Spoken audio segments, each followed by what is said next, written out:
Hey everybody, so it's going to be an up close of my face chatty kind of vlog today, although I'm in the Target parking lot and I'm not sure that was the best choice of places to make a video, but I just picked up an order and I'm parked in the shade, and so I'm going to go with it. I just wanted to share some kind of things that I realized this week and last week, I guess, between last week and this week, that kind of just some things that I kind of realized that I thought might be helpful to some of you. And the first one is in regards to, so I've mentioned before that one of my goals for this year is to be more consistent in our homeschooling, and that's something that's really hard for me with ADHD, or has been in the past, is to be consistent in doing our homeschool. And what I have found this year, the extra work that I put in to be very thoughtful about our schedule and the amount of work that I think that we can realistically handle in a year, and kind of just really being thoughtful in how I laid out, like, just our daily schedule, who's doing what, which kid is doing what, and what's the other kid doing at that time, and what am I doing at that time. All of that is helping us be more consistent, as well as me getting better sleep. That's a big part, has been a big problem in the past of our consistency in homeschool, is my lack of sleep. But all of that, I have found,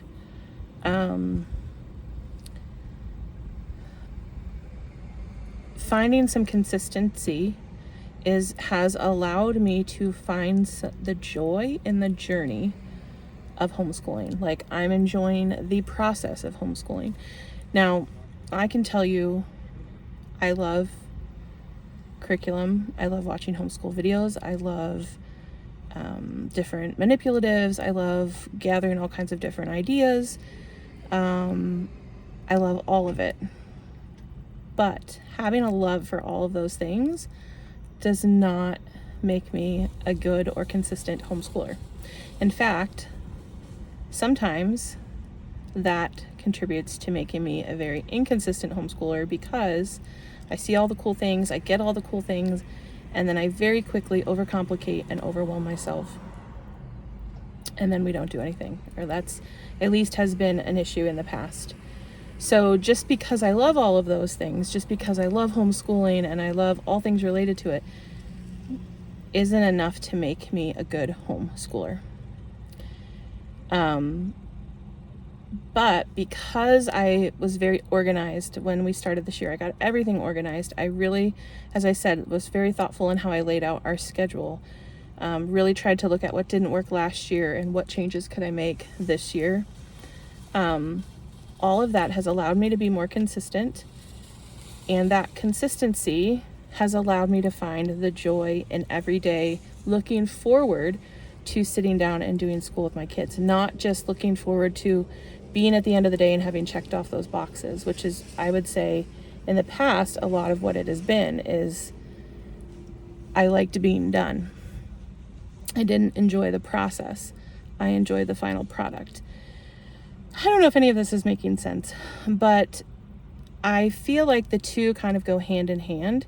The consistency and the organization and the having a solid plan are allowing me to enjoy the journey.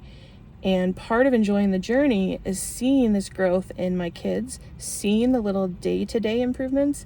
When you're not being consistent in your homeschooling, you're oftentimes not seeing those little changes because you're trying to cram 5 math lessons into one day, or an entire semester's worth of history into 2 weeks. And so that's not conducive to these little bits of growth for your kids. Because I feel like I've been able to be more consistent so far this year. Now, it's only been 3 weeks, but it's a huge difference from previous years. But because I'm able to see those little itty bitty changes from day to day or week to week or whatever it might be, that brings me joy. And so I think the two almost have to go together. And I think if you aren't able to find that consistency in homeschooling, you may not be enjoying the journey very much. And if you're not enjoying the journey, you're not going to be very consistent in homeschooling. So all I can say that for me personally, what is helping me be more consistent outside of the getting better sleep, which was huge, is that I was very honest with myself about what our homeschool needed to look like this year, not just what I wanted it to look like, right? We want it to look like all group subjects around the kitchen table with tea and poetry and all of that. And that's great. But that's not realistic for my homeschool. So being able to be realistic with what has worked and hasn't worked, what my kids need, how I'm best able to give them what they need, and taking all of that information and choosing curriculum appropriately and laying out our day, tweaking our schedule as need be, is giving me that consistency that I need. Now, don't get me wrong, every day is not perfect, but we are getting through all of our school every day. And I know to some of you, you're going to say, well, duh, that's what I do all the time. But that's not what a lot of us do all the time, if we're being honest with ourselves. And so, yeah, finding the joy in the journey and consistency. I feel like I just kind of made this realization that they go together. And me finding a way to get consistency in our homeschool is allowing me to really just start enjoying it so much more and stop being so stressed out by it. But I know that finding the joy is directly related to consistency for me. So I guess that's what I'm trying to say. I don't know if it makes any sense, and I don't know if it'll be helpful to any of you, but I wanted to share it because it was kind of like this aha moment in my head when I realized the other night, like, wow, I'm really looking forward to doing school tomorrow. And it wasn't just because we were going to be doing a fun project or whatever else, but it was because I was excited to implement things. I was excited to see, okay, I implemented this last week. Will I see a change? Will it have worked? All the things. So that was my one takeaway from the past couple weeks. And the other was this. So I think it was last week. So week 2 of our homeschool, my daughter was working on vocabulary. And so we started Xander Blozer's Word Wisdom for her for vocabulary this year. And the first week went fine. And then last week she was really kind of struggling and I was getting frustrated. She was getting frustrated. I was getting frustrated because she got a bunch wrong. And I was trying to figure out why. And I immediately was just like, she got so many wrong. And I was like, okay, this clearly isn't going to work for her. I'm like on Rainbow Resource, what other 7th grade vocabulary curriculum? And then I was like, whoa, money bags. Like, you do not need to buy new curriculum. Let's just chill out for a minute. Why did she get all of these wrong? Sit down and do the lesson yourself and see, like, why is she struggling with this? And I did, and it made a lot of sense why she was struggling with it, because it's hard, and it was using a lot of Greek and Latin roots to try to figure out the definitions of words. And sometimes they were clear as to what they were, and sometimes they really weren't. It was difficult. And I was like, all right, here's a novel idea. Let me look at the teacher's manual, right? That spelling, vocabulary, those are like 2 big ones that I feel like we, as homeschool parents, tend to skip buying the teacher's manual because we're trying to save money. But I did buy them for vocabulary this year just to, oh, my kids are calling me. They can wait. Just to try to make it quicker for me to check their work, I got the teacher's manual. So I was like, you know what? Pull that thing out. Here's a novel idea. Read it. So as I was looking through, it comes with a CD, and on the CD they have things like flashcards and other things that you can put with the lesson. And I was like, oh, duh. Like, why don't you print out these flashcards? That would be a huge help for some of this. That would just be in like an extra layer that I could try adding in to see if that helps make this curriculum okay. And it may have just been that this was a bad week. That was the other thing. Like, it could have just been a bad week. But anyway, I don't know what year the CD-ROM was made in, like 1995, but I tried 3 different computers and I couldn't get it to print. I even emailed the company to see, is there another way to get these documents? In the meantime, I thought to myself, we have index cards. She can make flashcards very easily on her own. So that's what we did. This week, I looked at, I had her start last week. And then this week, because I don't want to add work to her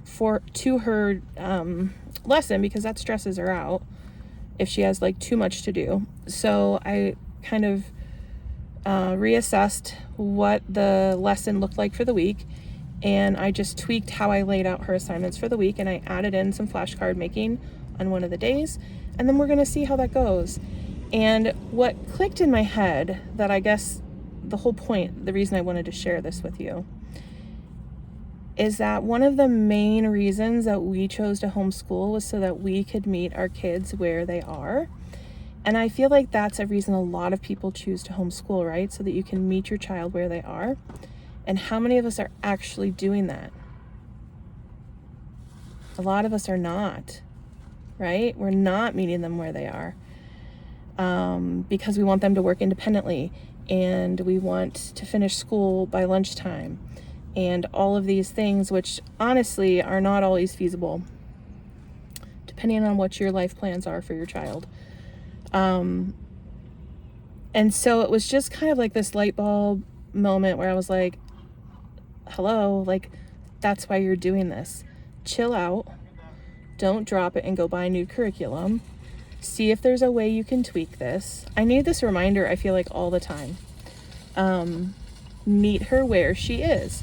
So we made flashcards of the words. We made flashcards of the root words that they were working with, because the thing that I think was challenging for her is, like, one of the root words, it could appear in English words in different ways. It wasn't, you couldn't always tell because of, I forget which one it was. Anyway, it was a little more difficult. So we made some flashcards of the roots as well, and the different ways that it could look.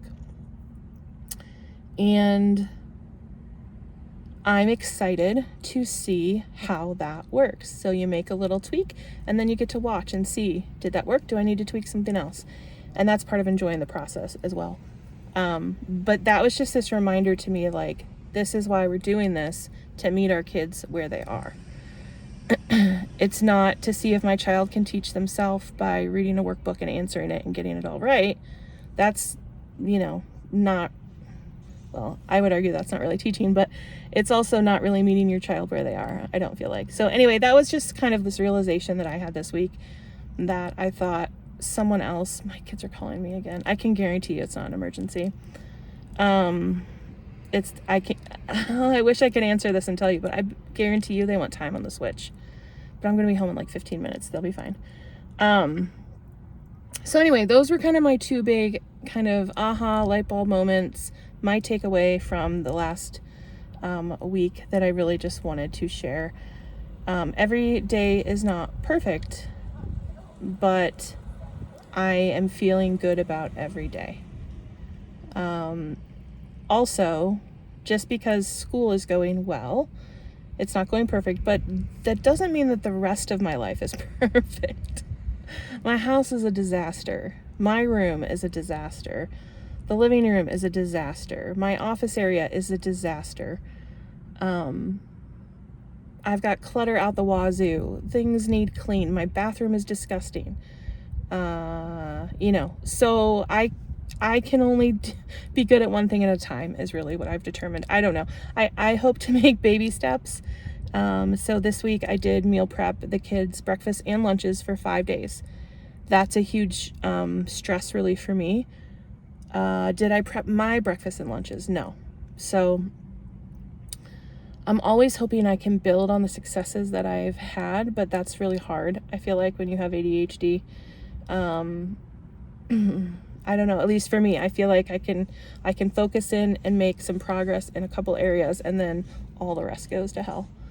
So anyway, that's an ongoing process. I'll have to update you on how that goes. But at any rate, those were kind of my thoughts that I wanted to share with you this week.